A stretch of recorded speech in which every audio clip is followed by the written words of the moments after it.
కందుల దుర్గేష్ గారు సినిమాటోగ్రఫీ శాఖ మధ్యులు. Welcome sir. మీకు విజ్ఞప్తి కూడా ఉందండి, లాస్ట్లో చెప్తాను. మీకు రిక్విజేషన్ అది 100%. లెనిన్ సినిమా మా అందరికి కూడా, ముఖ్యంగా నా లైఫ్లో కూడా చాలా ఇంపార్టెంట్ సినిమా ఇది. ఈ సినిమాలో అందరి గురించి మాట్లాడుకున్నాం, ఆర్టిస్టుల గురించి, టెక్నీషియన్స్ గురించి మాట్లాడుకున్నాం. ఈ సినిమా ఇంత పెద్ద విజయవంతం అవ్వడానికి ముఖ్యమైన రీజన్ ఈ సినిమా దర్శకుడు నందకిషోర్ గారు అలియాస్ మురళీకిషోర్ అబ్బూరు. నేను సినిమా పరిశ్రమకు వచ్చి 30 years పైన అయిందండి. మధ్యలో 13 సంవత్సరాలు మా ఆంధ్రప్రదేశ్, అమరావతి వీటన్నిటితోటి ఒక 13 సంవత్సరాలు గడిపేశాను. 13 సంవత్సరాల తర్వాత మళ్ళీ పరిశ్రమకు వస్తే ఘనమైన స్వాగతం ఇచ్చిన మీ గుండెల్లో పెట్టుకున్న మీ అందరికీ కూడా పేరు పేరున హృదయపూర్వక ధన్యవాదాలు. సినిమా ఏం మారలేదండి, ఎప్పటికీ మారదు కూడా. Indian cinema all about is emotion, glamour, ఇవి రెండే ఉంటాయండి. ఎన్ని తరాలు మారినా సరే ఎమోషన్ అనేది ఇండియన్ సినిమాలో ఎప్పటికీ ఉంటుంది. ఆ ఫార్ములా ఎప్పటికీ మారదు. కుటుంబ వ్యవస్థ ఉన్న ప్రతి సమాజంలో ఇలాంటి సినిమాలు వస్తూనే ఉంటాయి, వస్తాయి కూడా. అదే ఇండియన్ సినిమా. చాలా స్క్రిప్ట్లు విన్నప్పుడు ఏమనిపిస్తుందంటే, వీళ్ళు డైరెక్షన్ డిపార్ట్మెంట్లో పనిచేసి వస్తే చాలా బాగుంటుంది. కొంతమంది మంచి కథలు తీసుకొని వస్తారు, ఎగ్జిక్యూషన్ దగ్గర ఇబ్బంది పడుతూ ఉంటారు. అలాంటిది పరిశ్రమలో ఒక 15 సంవత్సరాల పాటు అసిస్టెంట్ డైరెక్టర్గా పనిచేసి గొప్పగా రాసుకొని లెనిన్ అనే ఒక సినిమాని, తన ఊర్లో ఉన్నటువంటి పాత్రలని, ఇన్ని పాత్రలని ఒక మాస్ హీరో సినిమాలాగా మార్చడం అనేది అది అనుభవంతో మాత్రమే వస్తుందని నేను తెలుసుకున్న సత్యం. ఈరోజు మీరందరూ ప్రూవ్ చేసిన సత్యం ఈ సినిమా. చాలా సినిమాలకి ఫైట్స్ వర్కౌట్ అవుతాయి అంటారు, లేదంటే పాటలు వర్కౌట్ అవుతాయంటారు. ఈ లెనిన్ సినిమాకి మాత్రం వర్కౌట్ అయింది ఖచ్చితంగా 200% కథ మాత్రమే. కథ రాసుకున్న, కథ నడిపిన విధానాన్ని. నేను సినిమా ఇండస్ట్రీకి వెళ్ళినప్పుడు అసిస్టెంట్ డైరెక్టర్గా పనిచేశాను, ఎడిటింగ్ డిపార్ట్మెంట్లో పనిచేశాను, ఆల్మోస్ట్ అన్ని డిపార్ట్మెంట్లో పనిచేశాను నేను.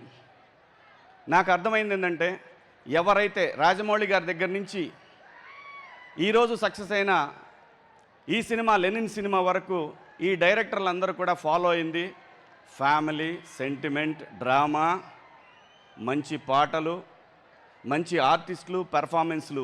వీటిని నమ్ముకొని వీళ్ళు హిట్లు కొడుతున్నారు తప్ప, కొరియన్ సినిమాలో తప్పేం కాదు, ఒక సినిమాని అడాప్ట్ చేసుకోవటం తప్పేం కాదు.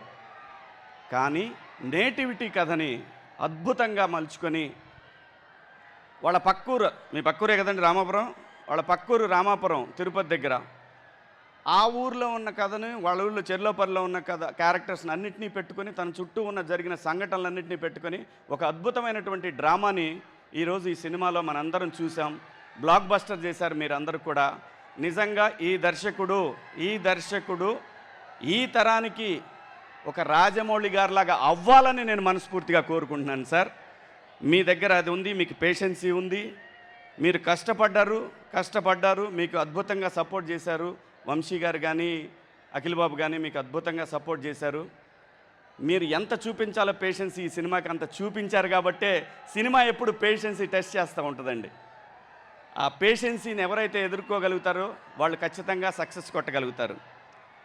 సో ఇంత మంచి సినిమా తీసి దాంట్లో ఎతిరాజులు అనే ఒక పాత్ర నాకు ఇచ్చినందుకు కూడా మీకు హృదయపూర్వక ధన్యవాదాలు. అలాగే వంశీ గారు ఈ రోజున ఇండస్ట్రీలో సంవత్సరానికి 12 సినిమాలు తీస్తూ ఉన్నారు.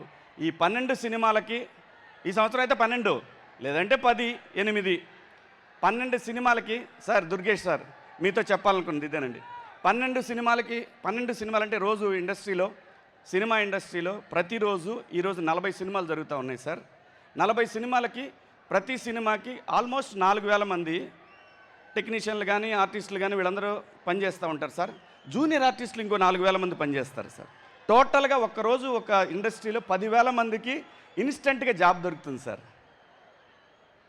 ఇది గడిచిన 2 సంవత్సరాలుగా నేను ముఖ్యమంత్రి గారిని కోరుతూనే ఉన్నాను, ఉప ముఖ్యమంత్రి గారిని కోరుతూనే ఉన్నాను. ఈ ప్రాంతంలో కూడా సినిమా ఇండస్ట్రీ రావాలి. ఎందుకంటే మారుతున్న రాజకీయ సమీకరణాలు, ప్రాంతీయ వాదాల నేపథ్యంలో ఈ ప్రాంతంలో కూడా కళాకారులకు అవకాశం కావాలి అని అంటే ఖచ్చితంగా ఏదో ఒక చాలా కంపెనీలకి మీరు సైట్లు ఇస్తూ ఉన్నారు. ఒక చిన్నది, ఒక 20 ఎకరాల 30 ఎకరాల జాగా సినిమా పరిశ్రమ, ఇది సినిమా ఫిలిం నగర్, ఇలాంటిది ఏమన్నా ఇస్తే మాత్రం ఈరోజు ఇక్కడ ఇందాక ఈ పిల్లల్ని చూశాను, డాన్స్ చేసిన పిల్లలందరూ కూడా వీళ్ళంతా లోకల్ టాలెంట్ సార్. ఇదంతా లోకల్ టాలెంట్. ఇలాంటి వాళ్ళు చాలామంది ఉన్నారు. వీళ్ళకి అవకాశం కల్పించాల్సిన బాధ్యత ఈ తరంలో ఉన్నటువంటి ఈ ప్రభుత్వం అంటే విడిపోయారు కాబట్టి ఈ ప్రాంతం పిల్లలకు కూడా పరిశ్రమ దగ్గరైతే చాలా బాగుంటుందని చాలా సందర్భాల్లో మాట్లాడానండి. ఖచ్చితంగా ఈరోజు మీరే వచ్చారు. మీరు ఖచ్చితంగా ఇది ఇద్దరు ముఖ్యమంత్రి గారు, ఉప ముఖ్యమంత్రి గారికి ఇద్దరికి కూడా ఇది విన్నవించండి సార్. ఖచ్చితంగా ఈ ప్రాంతంలో కూడా పరిశ్రమ ఉండాలి. తెలుగు సినిమా అనేది చిన్నదిగా సార్, చాలా పెద్దదండి, చాలా పెద్దది. ఇంకొక రాష్ట్రం అయినా సరే, ఇంకో తెలుగు రాష్ట్రం అంటే అమెరికాలో కూడా ఉన్నారు మన వాళ్ళు. అంత పెద్ద పరిశ్రమ ఇది. సో ప్లీజ్ సార్, ఇక్కడ కూడా టాలెంట్ని ఎంకరేజ్ చేయాల్సిన బాధ్యత ఉంది. ఇది అలాగే అఖిల్ బాబు, నేను ఒక్క మాట చెప్పాలనుకున్నానండి మీకు. మీది ఇది 8వ సినిమా కదండి? 8 మనం యాక్ట్ చేశారు మీరు. అఖిల్ బాబుకి వచ్చిన నంబర్ 8, ఆయన date of birth 8, Narendra Modi గారిది 8, గంగూలీ గారిది 8. 8 నెంబర్ చాలా పవర్ఫుల్ నెంబర్ అండి. 8 నెంబరు కష్టపెడుతుంది, చాలా కష్టపెడుతుంది. ఖచ్చితంగా వర్కౌట్ అవుద్ది. ఖచ్చితంగా చాలా పెద్ద లెవెల్లో వర్కౌట్ అవుద్దండి ఈ సినిమాలు. అలాగే మీ ఫస్ట్ సినిమాలో మీకు ఇంకొక సెంటిమెంటు నేను మొన్న ఈ మధ్య చూసి గమనించింది, కన్నయ్య, శ్రీసింధులో కూడా ఇంకో కన్నయ్య ఉన్నాడు. సో నేను ఎప్పుడో 15 ఏళ్ల క్రితం ఎప్పుడో మా టీవీలో ఇంటర్వ్యూలో చూశాను. నాన్నగారు అమ్మగారు ఇద్దరికి మాట్లాడుకున్నది, మీ సిసింద్రి సినిమా గురించి మాట్లాడింది. ఈ సినిమా మీతో చేయాలని వచ్చినప్పుడు అమ్మగారు ఒప్పుకోలేదు. బ్లూ క్రాస్కి మీ రెమ్యునరేషన్ కింద సపోర్ట్ చేస్తానంటే మిమ్మల్ని ఆ సినిమాలో చేయడానికి ఒప్పిస్తానని చెప్పి అమ్మగారు అనటం.